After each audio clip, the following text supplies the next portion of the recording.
So now we'll just talk a little more about the relationships and then build those relationships, the human math, into greater understandings. So we know the humans have what? Only momentum and modulation. They have only directive or adaptive momentum modulation. So the gaining it or the curbing energy only comes from one of those two. What other math does that imply? It sounds simple, but I'll spell it out for you. There are only like four kind of like directive compounds, which is, say nigh over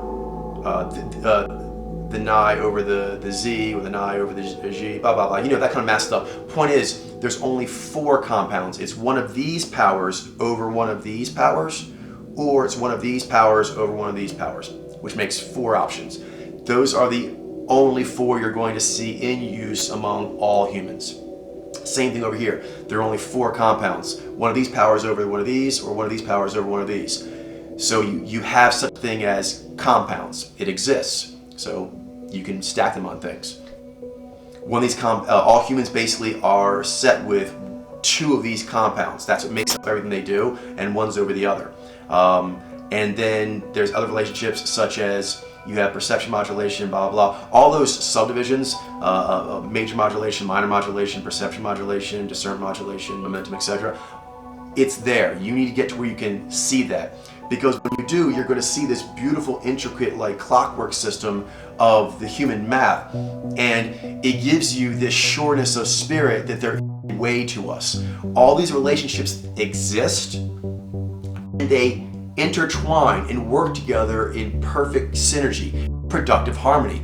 So you're seeing how much layering there is of interdependent relationships all working together at the pinnacle of energetic evolution. We are humans, we're the pinnacle. So you're seeing kind of our tech and becoming in awe of it. If you are not in awe of it at this point, you are not reading it. It's very important. You can read some of those dichotomies, and that doesn't mean you've read much at all. One of the main things is, can you actually read that humans are magnificently built to do heroic effort? Because all the cues you're seeing, everything, they all work together, and they're designed to actually, if you can read, you can see, they're designed to actually do a lot of activity and to succeed. How do you think humans did what we did on this planet? I mean, we've actually fucked up a lot, but that's us actually not really knowing what to do with our amazing tech. Because our amazing tech, our amazing evolved energy does such amazing things, and sometimes it surprises us. But still, I think we can say that among all the energetic creatures we know of, wow, we are fucking amazing. You need to be able to read that humans are amazing. If you aren't reading that, you are not. This can get to other things you'll see down the line here, like different models that say that humans are innately bad in some way. When you're looking at this is such incredible sophistication, artistry of energetic evolution. The only thing you do is you are in awe of it. Awe. If you're not reading to the point where you're having awe, you have not read correctly. Stay here until you are in awe of how humans are constructed. Now, going along with that will be the pain and being upset about how humans are using it. But still, the first thing is, wow, we are built amazing. So, let's add a few more layers. The four powers that you see humans manifesting cues from, those four flavorings, there's going to be a hierarchy of 1 through 4. So one of them will be the first, one will be the second, one will be the third, or the fourth. We call source, tandem, offside, polar. Go look that stuff up. But the point is that there is no human that actually has powers of like equal level. No human has that. So they are sort of divided on which one is above the other based on left and right, and there's a subdivision of the left and rights that makes for a 1 through 4 hierarchy. All humans have a 1 through 4 hierarchy of their powers. If you can read, you'll be able to see that. That's a given. You'll be able to see, if you can read, this creates a N formation of the energy flow. So the powers and where they come from related to the cues, you'll actually see the location of the power use forms an N pattern as far as the hierarchy. The hierarchy follows an N pattern, kind of like going away from a source stream and then going out. So energy leaves from the source area, goes in N formation out to the furthest quadrant. Boom. That's a given. If you can't read that, that's on you, because that's actually true, and you can read it if you can read well enough. Once you can read well enough and you've read enough humans, then you'll be able to see that all these relationships make for combinations of them. There are ways that they go together. Certain combinations go with other combinations of powers and relationships and so forth. And if you read enough people, you'll see that there are 16. There are 16 combinations of the powers. That's all you're going to be able to see. If you try to find that has anything else, you will not be able to. So go ahead, try to falsify. You can't. It is a given. The 16 configurations of those powers we call mojos in popular theory, because there's more to it than just that. It gets to a spiritual level, and so you need a word that encapsulates that. So we read mojo. That's what we are reading. So now we'll get that we can read the 16, and then where do you go from there? There are other principles that you will see unfolding from natural law as your reading ability gets better. So once you're able to read those things we talked about earlier, and you read enough humans, you'll see that there are only certain combinations, 16, and that the more humans you read, you will only just see those 16 again and again and again, in all kinds of variation, but it'll be one of those 16 as far as like the powers themselves. Oh, and they represent in men and women. So you're gonna actually see men and women having one of these 16 designs that animates all their energy, that is all their energy. Continuing on with your reading ability is as you're able to read that there are these 16 mojos, you're going to read that there's something that really sets them apart. There's like more than the just the sum of their parts. There's something kind of bigger than that. And one of the things, there's a lot to that, but the first thing that should come out to you is the fact there's a distinct signal.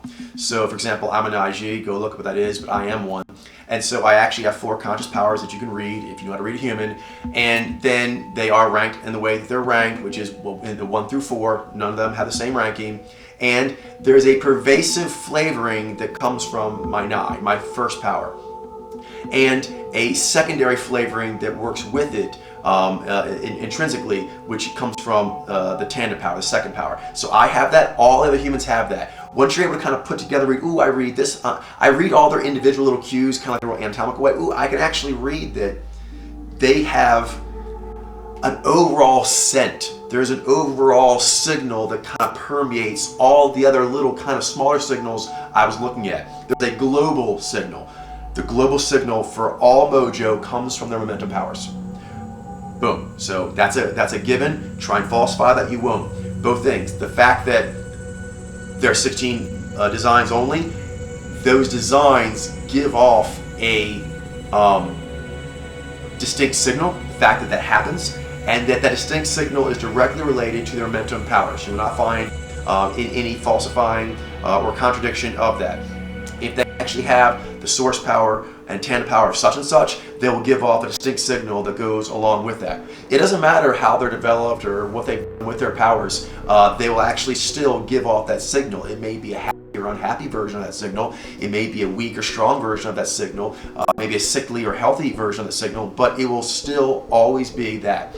If that's actually where they actually get their powers from, they will actually give off that ambient energy, their distinct signal that comes from that, and it'll permeate every other cue they do. Every other cue they do, even on their modulation side, it will still have that overall cast to it, that global aura.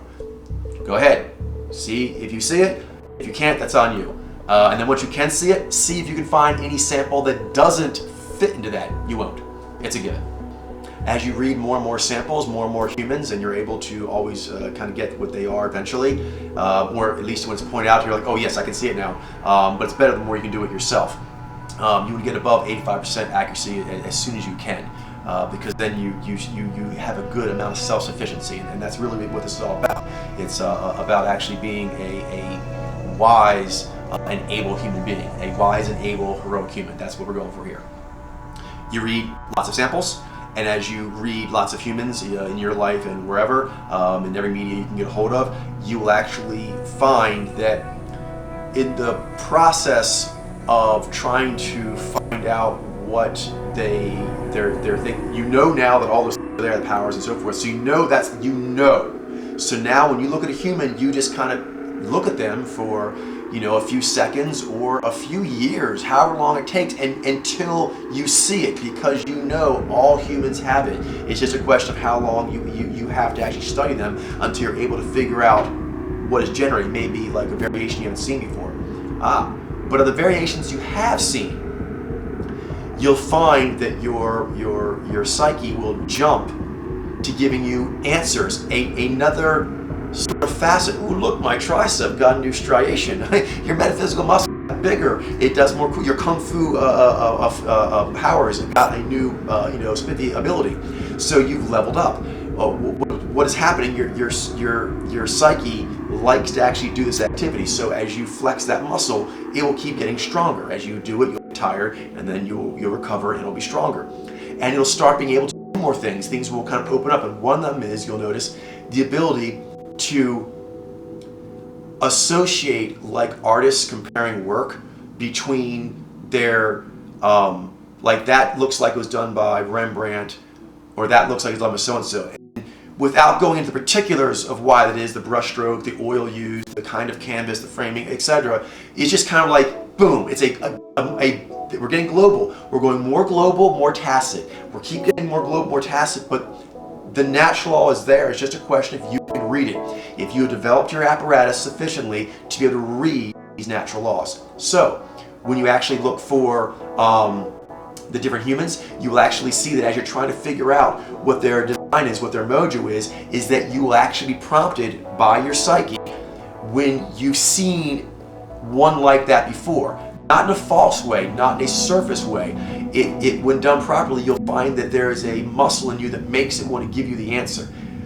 I'm spending time here not trying to teach you about fourth gear, fifth gear. It's all part of the 5 years of mojo reading. What I'm trying to explain to you is there's a given. If you train yourself on this yang-yin gesturing, a muscle will go, aru, you know what I mean? Your psyche will go, oh, you want to do that? Be enlightened, by the way, is what it's asking you. Oh, you want to enlighten yourself? Yeah, you do. So you start enlightening yourself by seeing the yang-yin gesturing, and then your enlightenment muscle will get stronger and stronger and stronger. And it'll start being able to do things. You will be alert to these new powers that your telescope has. Your new heroic lens has new powers. And if you know what they are, I'm trying to point them out to you, you can exercise them, they get stronger, and then you get new powers. And that's how you learn the new principles of natural law, by improving your telescope, by getting better powers of observation. Long story short, there are rifts of humans, of designs, and your psyche can see that. It is a very tacit way, but you'll find that as you flex that muscle, this is crucial, you'll be prompted by your muscle already to do that as you do the earlier things we talked about. And then when you work on it, the muscle will actually flex and give it to you. And you'll find that it gets very, very accurate. It gets very, very accurate at being able to see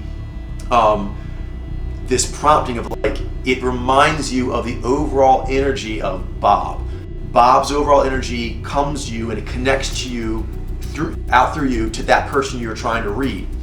And if you flex that muscle well enough, if you're well enough associated with that metaphysical muscle, you will actually get that person often being very high accuracy often, if you get good at this, particularly if you exercise your interpretive power strongly. You will actually find that you can tell that Bob, whatever his mojo was, if that muscle telling you that Bob is related to that one, it'll often be that mojo or a related mojo. Something about a mojo or one of the major fields of a mojo makes an associative bond, like two characters in a story. Like those two are somehow peas in a pod. Your mind wants to group that way to help you understand who you're looking at. And not to actually put them in a box, the opposite. It's like comparing two Rembrandt paintings. Often the only way to really understand an artwork is to try and compare and contrast to other experiences you've had, because often the point of artwork is to be unprecedented. So it's difficult to just explain it and avoid. You kind of have to explain it based on other things to give it some context, which is actually part of what makes it so awesome, that it requires doing that, because it's so powerful and impactful, yet so tacit, so elusive to explain the magic that makes it do what it does. But it's doing something. Okay, so if you're able to read it, you're able to see what is actually causing the various phenomena to happen in natural law. You become a better observer of natural law. Next, it's implied already, but if you don't feel it already, I will say it now, you need to get off this level here, is quasi-state. The understanding that there is a state you get into. Everyone knows that, right? You have a state that you get into when you're going to go work out, right? You have a state you can get into when you're going to go on a date. You have a state you're going to get into when you go to an interview. Okay, so a state. There is a state for mojo reading. Once you've been training yourself to do the reading you saw before, everything that you train on, you will see it's there, just like I say it is. But more importantly, well, not more importantly, but implied in that is that your muscle, like a physical muscle, there's physical muscles applied, your overall, body health, your brain health, and so forth, affects your reading. This is critical natural law of math. It seems obvious, but again, these things we point out as principles that you need to recognize, oh yeah, and take it on as a principle, because if you do, it'll realign your psyche, your soul, everything, so that you get a lot of stupid out of you, a lot of weakness out of you, a lot of blindness out of you, because a lot of impingement that shouldn't be there out of you, because you're able to actually see what's going on. Part of that is the fact that your seeing has fluctuations. Most humans are extremely arrogant on this. They actually take the pinnacle of their physical prowess, the pinnacle of their academic prowess, the pinnacle of everything, and they assume they possess that at this moment. Even if you possess it technically, in that you do have the ability to do that in your life in general, maybe not in the morning, maybe not at night, maybe not when you haven't eaten for many hours and you're starting to actually shake. It depends. Different things, you realize that my wisdom, which drives my code of conduct, which drives actually how I live my life, how you live your life comes from what you understand your life to be, and your understanding has fluctuations. That is a principle of natural law. That's a given. Go ahead. You'll find that if you try to read mojo, once you get to where you can do that, any of the smaller components, or all the way up to actually reading mojos and riffs and beyond, you'll actually notice that, wait a minute, I'm able to flex that muscle and quickly and clearly get the answers for a period of time. But then I get tired. Or certain samples I don't feel like looking at. It's important. The answers are still there, but you don't know them. But at least you know you don't know, or maybe you don't, and you get wrong answers, but then you can be corrected by those who know more. Or often, you'll wake up the next day, you'll go back and look at your work, and you're like, what? I was tired, or I was upset when I did that. When you're in a fresher, better state, boom, you're able to self-correct your own work. That's important. Two things. You can self-correct your own work because the truth is there for you to see and you're built to see it, but there's fluctuations. And you can see there are versions of you that see life, who understand life better than others. That's important because that applies to how you talk to everyone. That applies to, for example, you'll notice that sometimes you're going through a stressful period, your reading ability will really be compromised for an extended period of time. But then it'll pick right back up again in an awesome way as soon as you're able to get out of that stress, or somehow manage the stress, or do something to that nature. You'll get it. That tells you a natural law given, which is that your understanding of existence has fluctuations, and you need to know what part of the fluctuation you are in, so that you can always make your best assessments and decisions when you're in that state, a state of upper knowing, of wisdom, of, kind of like, the fatigue thing is like, you kind of get stupid because you get tired. Then there's also the toxic, which is, maybe you just had a flinch reaction or something to a person for some kind of a emotional or technical reason. It doesn't matter. They kind of actually hit your discernments in a way that actually makes you lock them down or shove them in a way that you shouldn't. When you're in a better place, so like I said, being fresher, but also just better place, you're able to go, oh, no, that person should go over there. They should, right? Sometimes you maybe do something emotionally or technically because you're moving fast or something, and then the next day when you go back, back, you're like, what? 'Cause you may be fresher, but you're also just not moving as fast. Maybe for some reason you were hurt, you were rushed when you did the first time. Your apparatus will go, oh, that's not right, and it'll self-correct. Okay, so have faith that you see higher math. You see math, and we train on natural law principles and so forth. You do see it, your muscle flexes, it likes it, this is fun, I like working out, and it wants more, and it finds the ones that are attached to it. You can clearly see from the beginning that these principles are spreading. They are spreading, they're bumping into like dominoes, but each domino is an exponential increase in implication. So that's what's flowing here. So you need to be able to see that you're seeing, for example, you'll often find that reading those that you have strong opinions on, perhaps they're people that are personal in your life or people that you look up to or vilify, whatever. Once you become a emoji reader and you try to emoji read, they'll often be very difficult because of the incredible implication. This is important. You need to note that as a human being, a principle of the way we operate is based on fatigue, stress, and other factors, past attachments or different things. There's all kinds of stuff that can affect your reading of a situation. Humans are a map. They are a beautiful artwork. They are a given though. They exist. So part of that actually means how they get from one place to another. In short, they have to understand. They have to perceive and discern. And just like the pain you feel from being poked or something is actually coming from your psyche telling you, your brain, your pathways telling you that you're in pain. It's not actually that physical. It's from being told from here. Okay, that also applies to existence. You live in true existence, natural laws existence, but what you think it is comes from your lens.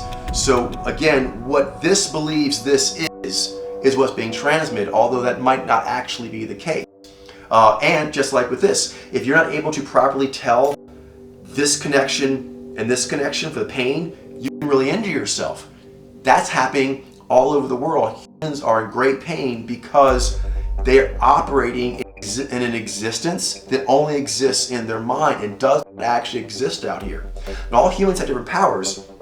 They may look at the elephant of truth from a different angle, but still, it's a truthful trunk, it's a truthful tail, it's a truthful belly, it's a truthful leg. Right now, people aren't getting the truth at all. They're grabbing an elephant thinking it's actually like, I don't know, a turnip.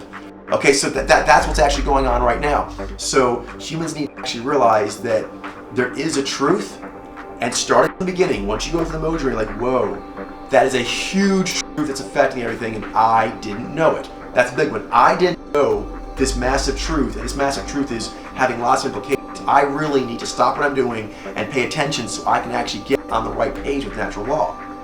But added to that is not just the fact that there's this huge part of natural law that is affecting humans in particular, and humans weren't aware of this.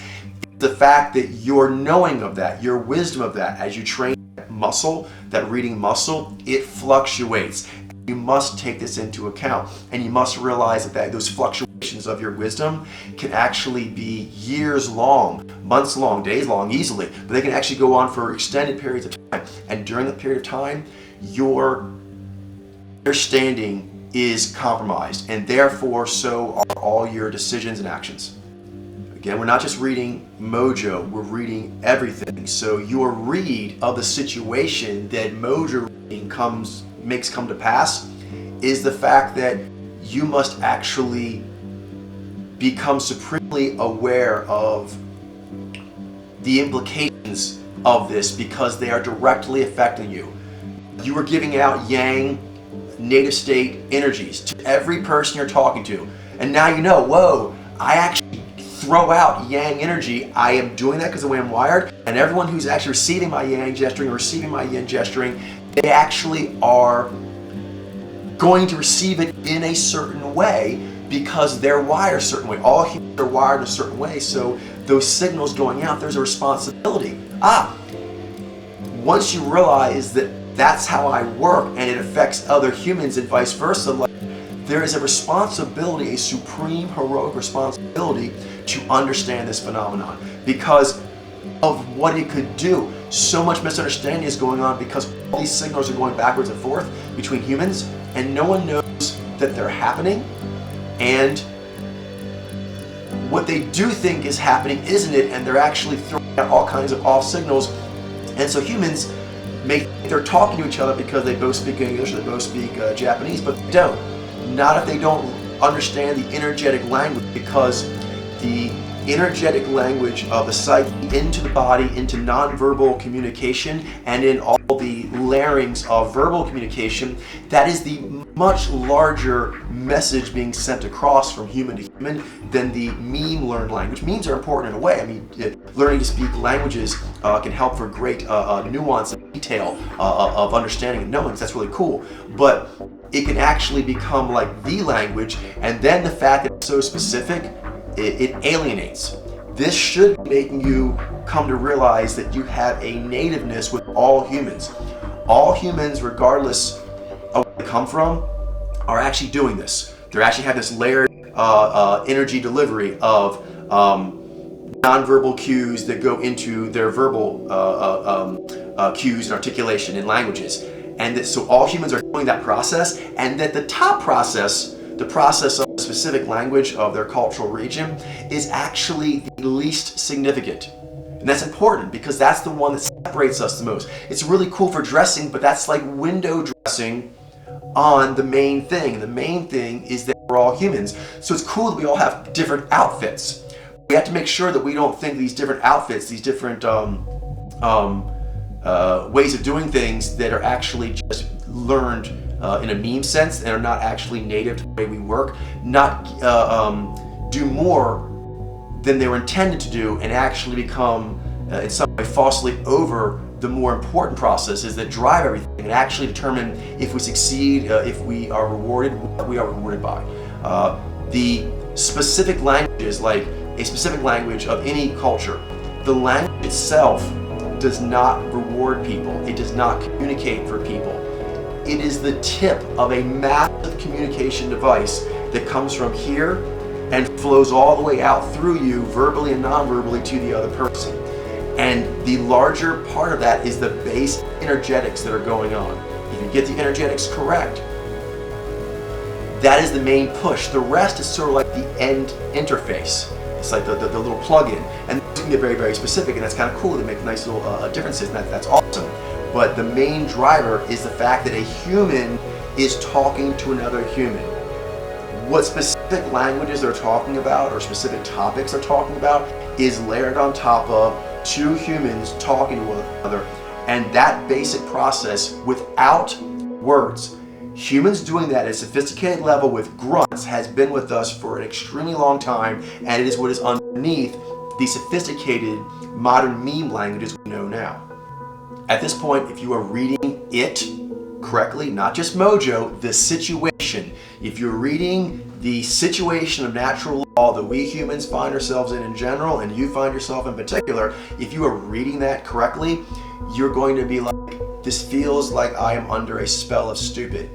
That humans, that you should get the impression, if you can read, you can clearly tell that humans are fumbling to do these kind of meme languages to each other to get across meaning, and they actually are unable to get their energetic meaning across. If you can read, you'll be able to see that there's like this constant confusion as one person energetically summons things, and you'll see them try to do it with their gesticulation and their mouth and their vocals or whatever, but the words that come out don't fit up right, and so it falls apart because the other person is focused mainly on the words and not the energetics of the person involved. So as you read, you'll realize that that is the larger overall thing to be read, and thus you're like, that covers everything. So I'm like under the spell of stupid. You are under a spell of stupid, and you should realize that. If you are reading the situation correctly, you should read yourself and go, wait a minute, I got bitten by a vampire too. It's been 3 days. So seriously, you need to know, whoa, humans were built to actually read this, and then all the memes have clouded this. That is the situation if you're reading. And again, then you have to apply it to yourself. I'm sitting on an apparatus meant to read natural law that has been suppressed and distracted and confused by memes. So, how do I get that off of me, and what else can I learn about natural law through this amazing apparatus once I dust it off and pull the canvas off and get it out of the freaking ditch that it was put in by the world that you know as you came into it? One of these things is the continuum of understanding, which is component, concrete, tacit, artistic, and spiritual. I'm not going to get into that right now. There's been filmings on that, and we'll be on that in other places. The main thing is the fact that once you use your muscle to read the humans, their mojo, you'll find that you have 5 distinct ways of doing, which matches up with what I taught you previously. You know, the first gear, second gear, third gear, fourth gear, and fifth gear matches up with powers and fields and mojos and riffs and quasi-state. Okay. The main thing to focus on is that there are distinct sort of facets of the muscle, like 5 facets. That muscle has 5 major facets. There's many more, but there's definitely those 5 facets, conscious ones that seem to be the main ones that your psyche does when it's reading. You'll find that you start kind of like if you become an expert at, I don't know, chess or something, that when you go do other activities, there is a bringing in, and it can be very successful, of attributes and disciplines and even proper heroic conditionings of a given activity in order to get some good crossover ability in another activity. So if you can somehow figure out how this debate you're going to have verbally is actually a verbal chess match, if you can make the metaphor. It's an easy metaphor, right? So if you can make that metaphor, you can start trying to apply some of the energies and thinkings and articulations that happen in that game form and applying it to that debate version. There won't be a direct crossover necessarily, but there actually will be some. Why? The reason is there's certain levers that actually make things work. And if you actually are able to understand that lever, you understand that natural law principle, and you can apply it to anything else you can figure out how to do so. And often getting a principle to apply in a situation will actually expand the principle itself or help point you to another principle that is actually separate but correlated. You can think of the continuum of understanding as a span of a muscle of understanding that has universal crossover. And you learn it very well through mojo reading. As you train yourself to mojo read, you'll find that your overall reading muscle has like those 5 facets. And as you develop those 5 facets in mojo reading more and more, the 5 gears, it will keep applying to everything in your life. That concrete way, that component way, that component, concrete, tacit, artistic, and spiritual. You find that it crosses over, kind of like, you know, the chess crossing over to the debate, except the continuum of understanding, those 5, it applies to everything. So that is the best muscle to work. It is the all muscle as far as like the consciously, as far as getting you to understand everything else. So understand that you are working a muscle that actually has 5 facets when you do mojo reading, but that muscle applies to everything you understand. If you are not actually having those experiences, you've not developed enough, keep reading mojo until you notice that you, not only do you incorporate mojo reading specifically in every facet of your life that you can, you find that when you're looking at a chair, the way it's arranged in a room, that there's actually a component, concrete, tacit, artistic, spiritual way to understand that. Okay, get to where you actually have that experience, because then you are working at another level. And that's where you need to be. These are all take you up a level so you can actually operate at the level you should be. Again, going back to the spell, the stupid spell going off you, the first thing to help do that is solidification and personal peoples. Personal peoples are the people in your life. You should be able to read all of them because they make up what you think existence is.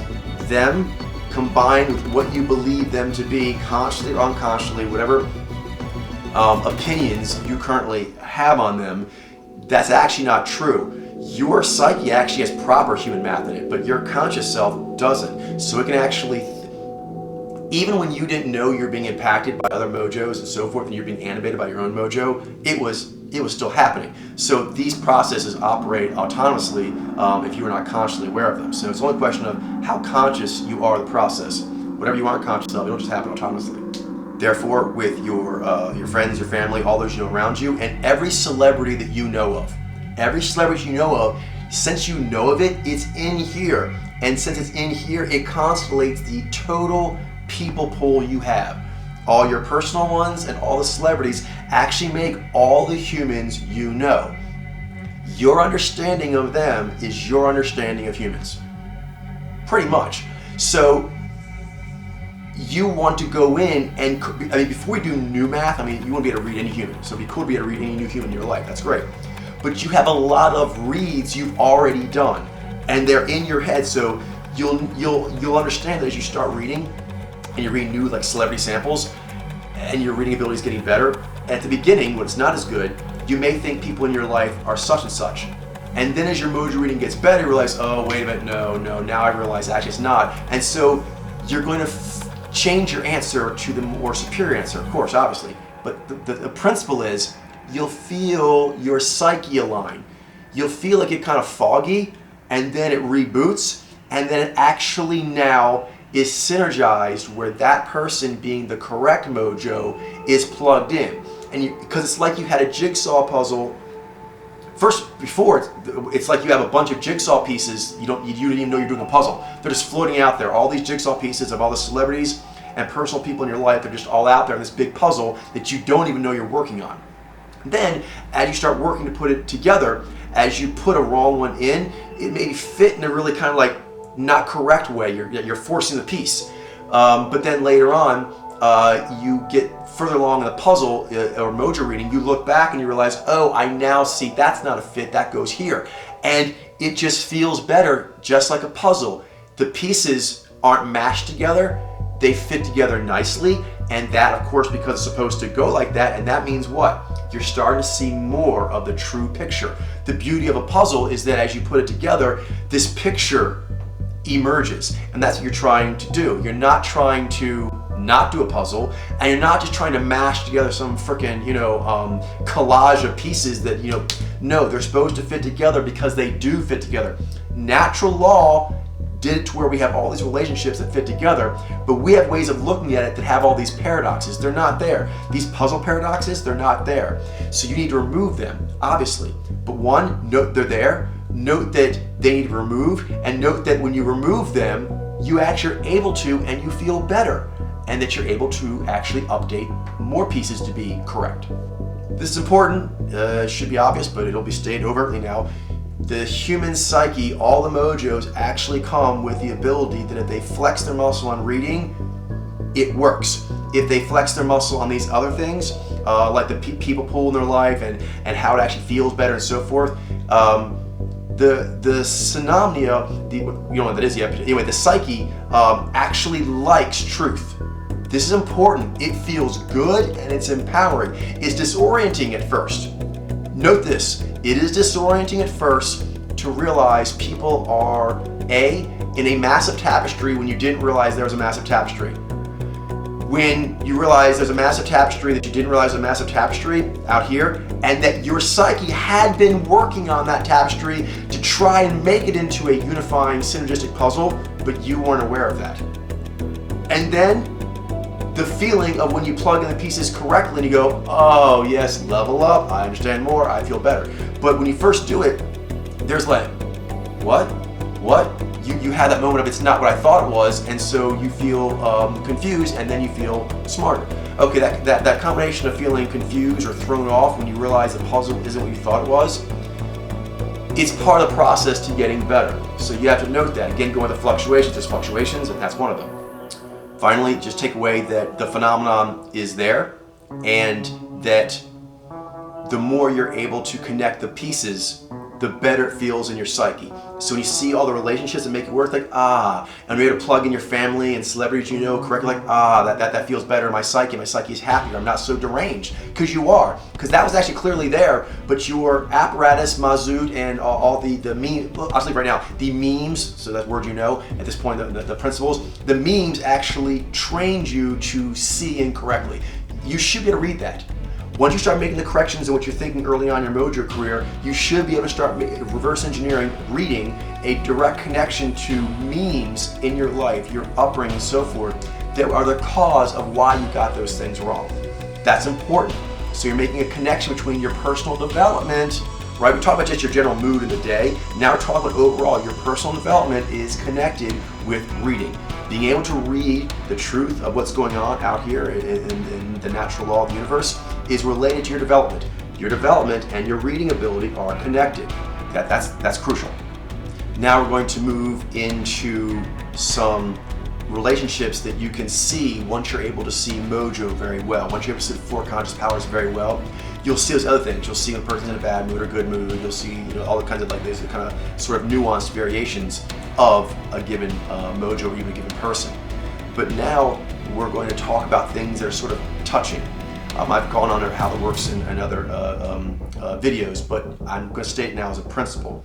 You are able to see when a person is keening, when they are in stress lock, and when they're locked up. Okay, so go look up what those processes are and other things. The main thing is that it actually does happen when you stress a different a mojo design in a given way. It actually has certain kind of stress responses, breakdown responses, and they relate to the mojo. So there's a direct correlation to how a person demonstrates or feels stress behavior and their configuration. So you should be able to read that. So you're not just reading mojo, you're actually reading stress. Mojo, the stress as part of mojo, you can read that. And once you're reading that stress is part of the overall mojo experience, their configuration of cues and so forth, you can tell that the stress energetics relate to what mojo they are. Also, as a part of that, if you're able to read correctly, you can clearly see that humans are built to be heroes. They're actually built like other collective species to be extremely successful and work together as a collective to do so. So humans have gotten as far as we have because we have a lot of abilities going all the way to our powers, our psyche of wanting to be able to do well in natural law and then being able to figure out how to do so. So humans actually are built, once you can read, to do that, and they're being thwarted. When they get thwarted, they actually turn victim and villain,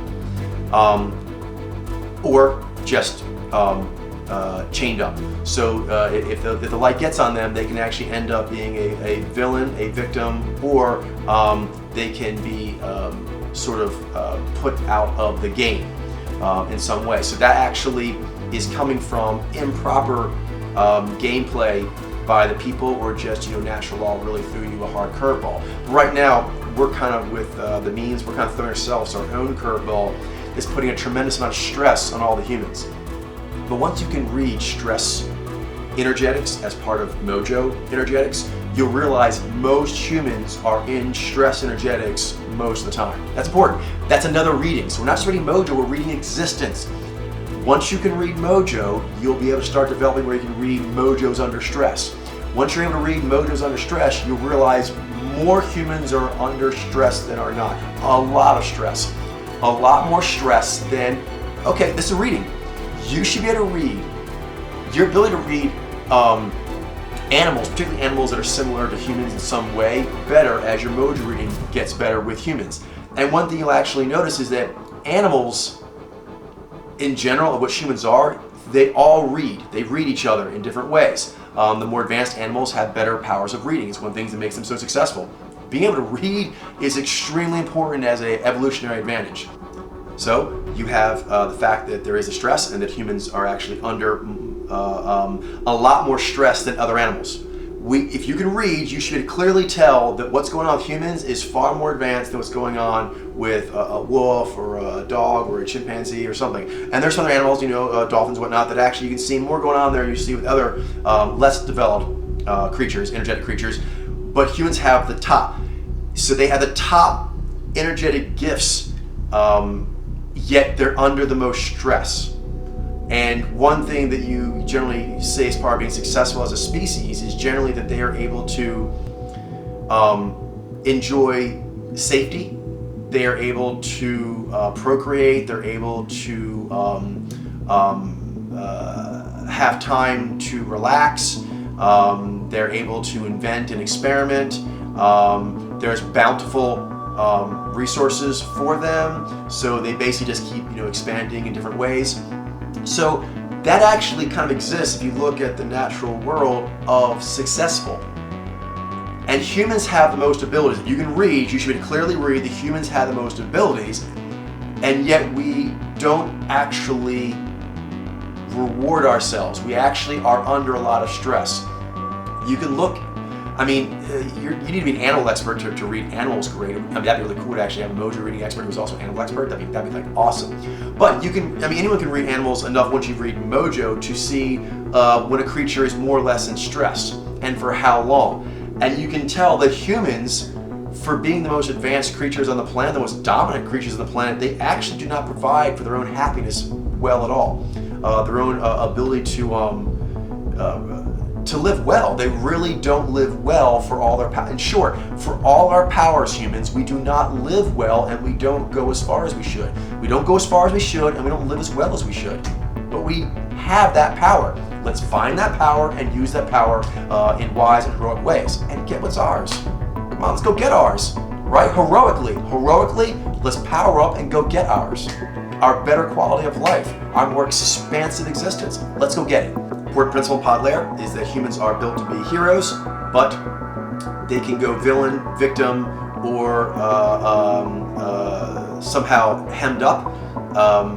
And that actually has varying degrees of our understanding of their position. So we understand that humans are built to be heroes, and that when stress comes upon you, when stress, starvation, different things come upon a human, that actually the less heroic sides can come out of this emergency programming. Okay, if a hero is struggling, that's the first person, as a principle of natural law, that you will try to help. Then a victim, because a victim isn't trying to hurt anyone necessarily, but they're not actually striving for their own heroic trajectory as strongly as they could. And then villains. Again, in pod layer theory, we understand that all humans were born to be heroes and that they became villains. But if a villain is currently in your way and they're actually causing a dangerous threat, then you actually have to deal with the dangerous threat aspect of their villainy, which did come from being turned from the heroic path.